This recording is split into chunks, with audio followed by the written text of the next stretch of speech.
architect, and I've spent years traveling the globe investigating incredible feats of architecture. And right now, I'm going to take you behind the scenes of one of the largest construction projects in all of Asia. Singapore is reinventing itself. This small island nation is attempting to finish one of the most audacious buildings on the planet.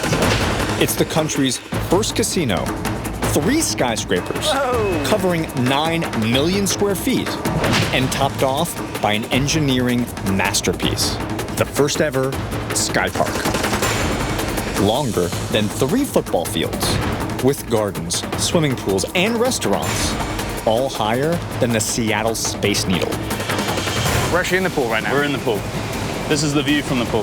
Wow. It's pretty spectacular. That is amazing. To finish it, crews must perform some of the highest and heaviest lifts ever attempted. I mean, you're putting a piece of steelwork the size of an aircraft carrier on top of 3 towers.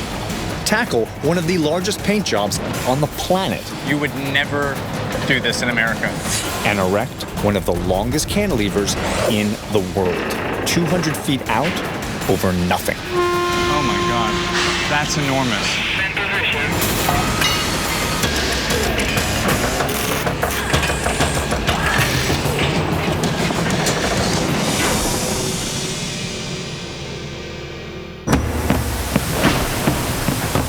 I am in Singapore, a tiny island nation with less than 5 million residents.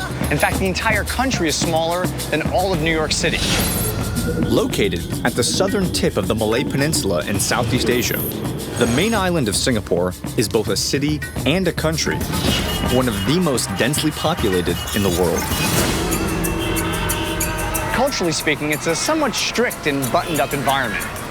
Chewing gum? Against the law. Insensitive behavior is punishable by fine.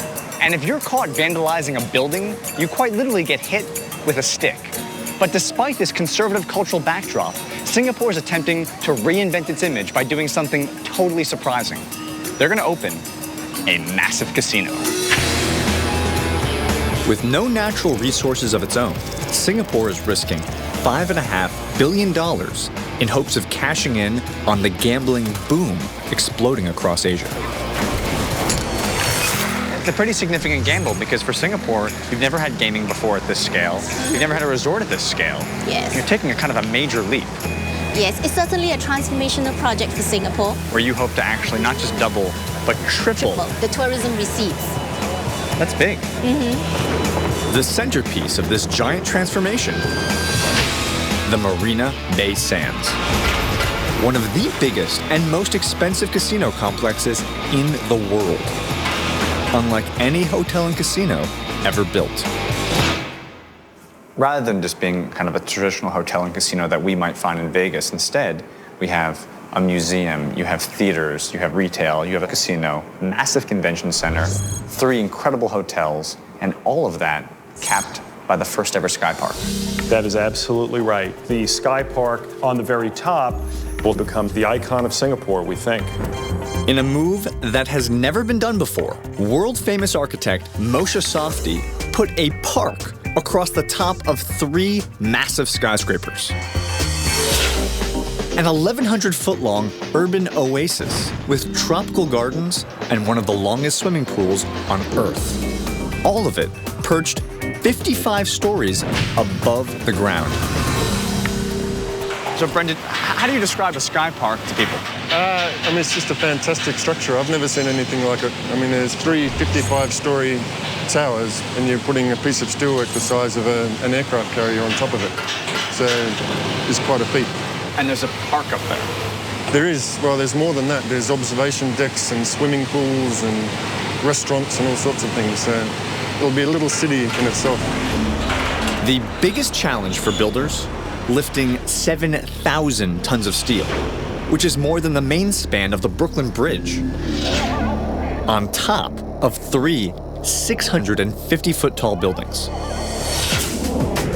To get it up there, the team divided the structure into 14 large but more manageable segments. 6 form the bridges connecting the towers, and the other 8 make up the observation deck, which sticks out 218 feet from the end.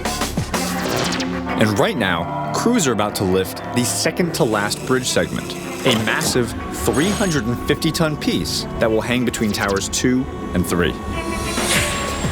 It's a little after 7 p.m., and on most job sites, it'd be quitting time, right? Folks would be going home.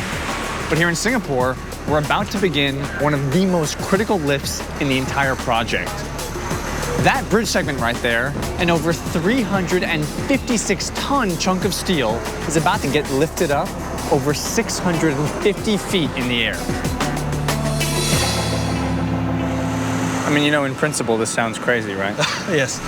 I mean, we're actually taking a bridge, lifting it up, and putting it on top of 2 skyscrapers. Yes. This has never been done. Never done. So, I mean, you got to be a little bit nervous to get this thing up. Oh, definitely. Yeah. We have to get it right. Lifting this piece will take some of the strongest hoisting cables ever designed. Going up? All right, Solomon, up here? Yep. They get attached to the very top of the segment, 5 stories up. All right. And now, at long last, I'm on the top of the whole bridge segment, and you really get a sense of its length, because look at that. It spans all the way out between 2 full towers over 150 feet long. And here, this is what it's all about. This is the shackle coming down over 600 feet up. And to really get that point, come here, check this out. Look at the amount of bound cables inside of this thing. Just the density. It's 2 of these shackles, one on this side, one on that side. We're gonna lift up over 350 tons of steel. All right, you call the man upstairs. An operator from the top of the sky park lowers the shackle down. There she comes, there it is, here it is. Okay, 960 mm. It has to line up within 1/10 of an inch for this 150-pound anchor pin to fit through. Oh no, I'm stuck. Push, fight, come on, shake it a little bit.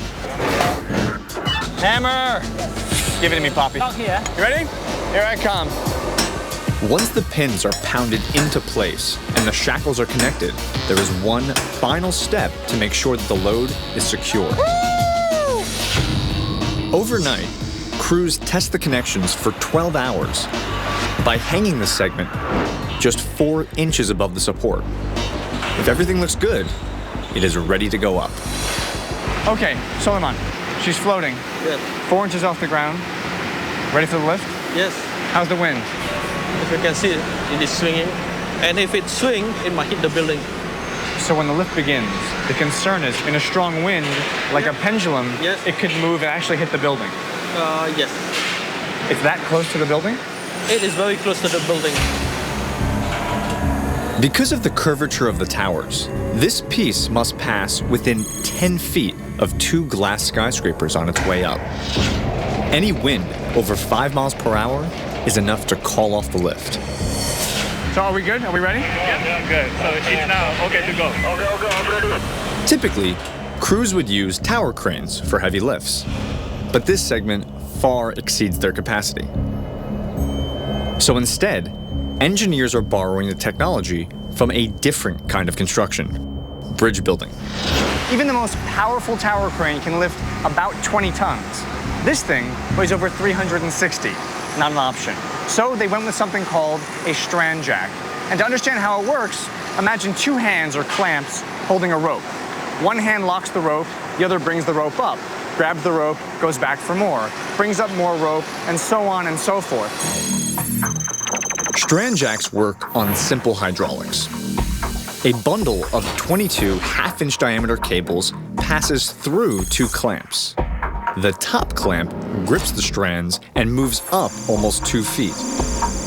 Then, the bottom clamp locks the cables in place while the top moves back down for the next pull-up.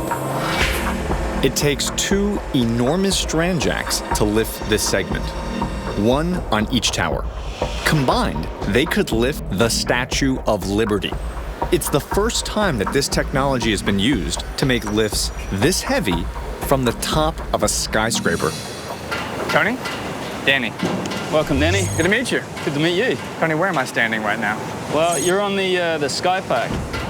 So this is kind of where the action is. This is where the pool is. Yep. Right where we are now is the second swimming pool. We're actually in the pool right now. We're in the pool. This is the view from the pool. Oh my God.